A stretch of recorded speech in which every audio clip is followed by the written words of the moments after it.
Hey OSU fans, Allison Gappa here with OSU wrestling coach John Smith, and you have got a different role in this year's Olympics. Going as an analyst for NBC, how excited are you for that? Well, I don't know about how excited I am. I think the challenge is a challenge that, that I kind of look forward to, I think I'll be excited if I do a good job, right?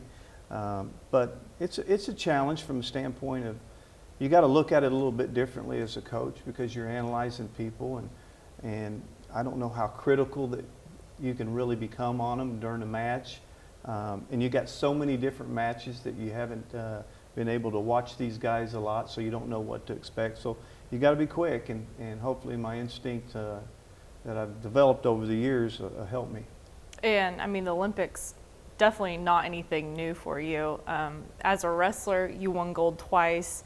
Let's kind of talk about that. I mean, take me back to '88 and '92 when you were winning those gold medals. Well, you think in sports like wrestling and several others, I think that's something that you look at really early in your career. For me, that dream started about in second grade. For somebody playing basketball, they think about playing for the NBA. As a wrestler, you think about winning the Olympics. So when you have something that you've kind of held on to since second grade, you can only imagine when you win that gold medal match and you're standing on the platform and one of the greatest moments, seeing your flag being raised. I mean, it's really an emotional and very rewarding time for you, and obviously very satisfying. But I will say that winning the second gold medal was probably my most gratifying win that I had. Just coming back and doing it again, knowing you have the strength as well as the endurance.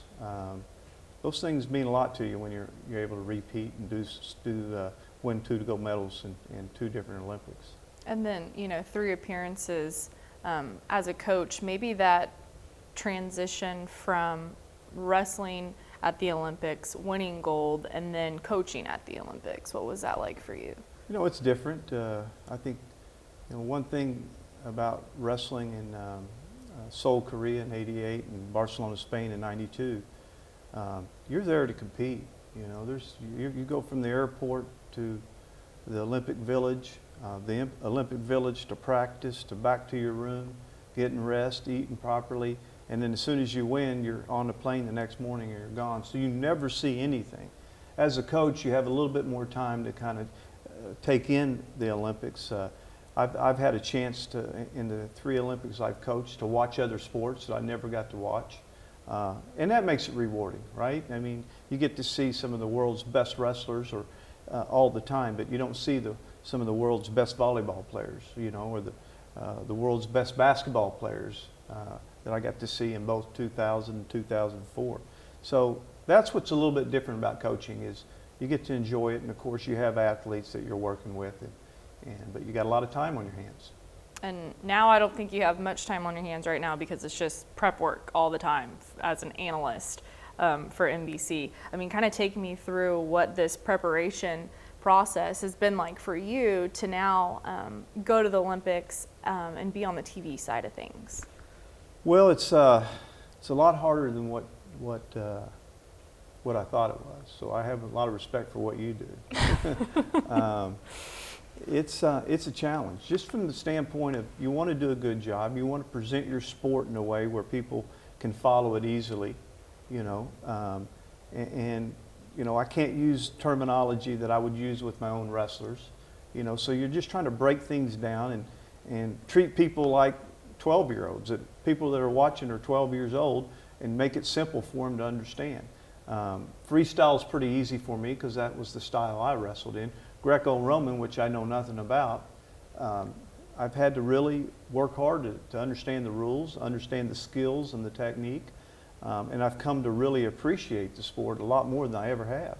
And of course, women wrestling, they wrestle the same style that the men do in freestyle, but the techniques are a little bit different, because of strength and different positions that men get into. But in the end, it's about learning names.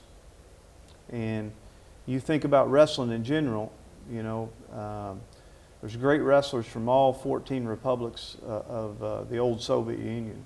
you know, and you get into some of those names, and there's a real challenge and there's a real scare from the standpoint of not wanting to make mistakes. So I think as I get a little bit more comfortable with the names, I can do the wrestling part. So that's my challenge right now. I think for the American team, I think we got our work cut out. I think we have, you know, 6 wrestlers in freestyle, and we have 5 wrestlers in Greco-Roman and 6 wrestlers in women.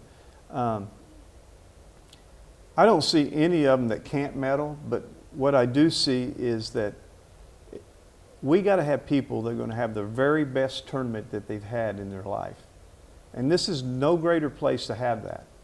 You know, if I look at my very best performance I ever wrestled, they were both at the Olympics in '88 and '92. So if we can get the best performance out of them that they've ever had, we can bring home a lot of medals. Anything less than that, it's going to be tough. So it's going to be real important that our performance is at its very best, because this Olympics in wrestling is as tough as it's ever been. Thanks so much, Coach. You can catch John Smith, our very own from Oklahoma State Wrestling, on NBC the second week of the Olympics for the 2016 Summer Games.